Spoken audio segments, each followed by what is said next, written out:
Hello students, आपका मेरे channel विकास education point पर स्वागत है। विद्यार्थियों, आज मैं आपको शिक्षा निदेशालय राष्ट्रीय राजधानी क्षेत्र दिल्ली द्वारा दी जाने वाली क्लास 9th के सामाजिक विज्ञान विषय से इतिहास से वर्कशीट या कार्यपत्रक 51 का अध्ययन करेंगे। विद्यार्थियों, यह कार्यपत्रक 24 दिसंबर 2021 की है। आइए अध्ययन करते हैं। आज का हमारा टॉपिक है अध्याय 2, यूरोप में समाजवाद एवं रूसी क्रांति। आइए बच्चों, पढ़ते हैं, समझते हैं और दिए गए प्रश्नों के उत्तर करते हैं। तो विद्यार्थियों, प्रथम विश्व युद्ध का रूस पर गहरा प्रभाव पड़ा। जर्मनी और ऑस्ट्रिया में रूसी सेना बुरी तरह से हार गई। 1914 से 1917 के बीच के युद्ध ने उद्योगों और खेतों को भी बुरी तरह से प्रभावित किया। मजदूरों की कमी थी। अनाज की बड़ी आपूर्ति सेना को खिलाने के लिए भेजी जाती थी। नगरों के लोगों के लिए रोटी और आटा दुर्लभ हो गया।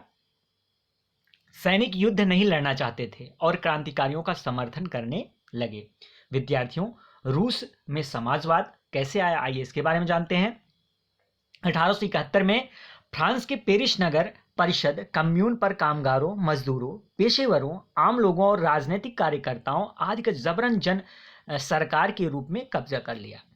इस घटना ने दुनिया भर के समाजवादियों को समाजवादी सरकार बनाने के लिए प्रेरणा दी। यदि ये मजदूरों का लाल झंडा कम्युनिस्टों क्रांतिकारियों का झंडा स्वीकार कर लिया गया।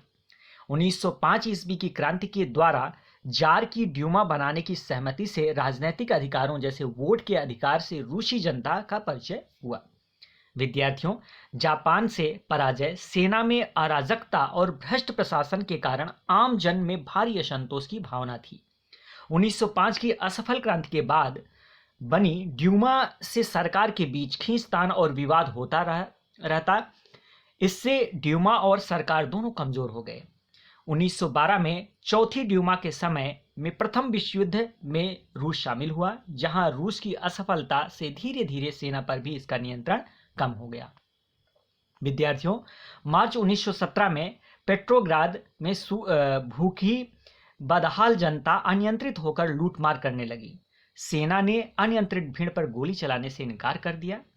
इस माहौल में समाजवादी कामगार पार्टी के बोल्शेविक या बहुमत में सत्ता पर कब्जा कर लिया, जबकि मानसेविक या अल्पमत वाले धीरे धीरे राजनीतिक सुधारों और संसदीय चुनाव में भाग लेने के पक्षधर थे। बच्चों, हड़तालें, विरोध प्रदर्शन और सेना के विद्रोह के बीच जार ने 2 मार्च 1917 का शासन त्याग दिया। रूस का भविष्य सार्वभौमिक वयस्क मताधिकार द्वारा चुनी जाने वाली संविधान सभा तय करने वाली थी। पेट्रोग्राद ने फरवरी क्रांति का नेतृत्व किया, जिससे राजशाही का अंत कर दिया। तो ये था आज का हमारा कार्यपत्रक। आइए प्रश्नों के उत्तर करते हैं। पहला प्रश्न है, प्रथम विश्व युद्ध ने रूस में फरवरी क्रांति को किस प्रकार प्रभावित किया? तो इसका आंसर लिखेंगे बच्चों। प्रथम विश्व युद्ध का रूस में फरवरी क्रांति पर गहरा प्रभाव पड़ा। जर्मनी और ऑस्ट्रिया में रूसी सेना बुरी तरह से हार गई।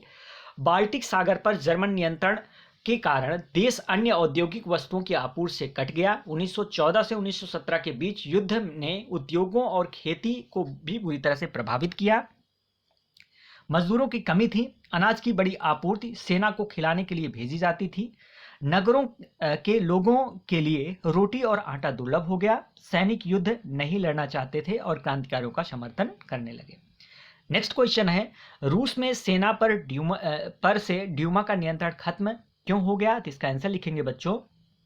1912 में चौथी ड्यूमा के समय में प्रथम विश्व युद्ध में रूस शामिल हुआ, जहां रूस की असफलता से धीरे धीरे सेना पर इसका नियंत्रण कम हो गया। एंड नेक्स्ट क्वेश्चन है बच्चों, रूस की फरवरी क्रांति का तत्काल परिणाम क्या था? तो इसका आंसर लिखेंगे बच्चों। रूस के फरवरी क्रांति के तत्काल परिणाम मार्च 1917 में पेट्रोग्राद में भूखी बदहाल जनता अनियंत्रित होकर लूटमार करने लगी। सेना के अनियंत्रित भीड़ पर गोली चलाने से इनकार कर दिया। ऐसे माहौल में समाजवादी कामगार पार्टी के बोल्शेविक बहुमत में सत्ता पर कब्जा कर लिया, जबकि मोनसेविक अल्पमत वाले धीरे धीरे राजनीतिक सुधारों और संसदीय चुनावों में भाग लेने के पक्षधर थे।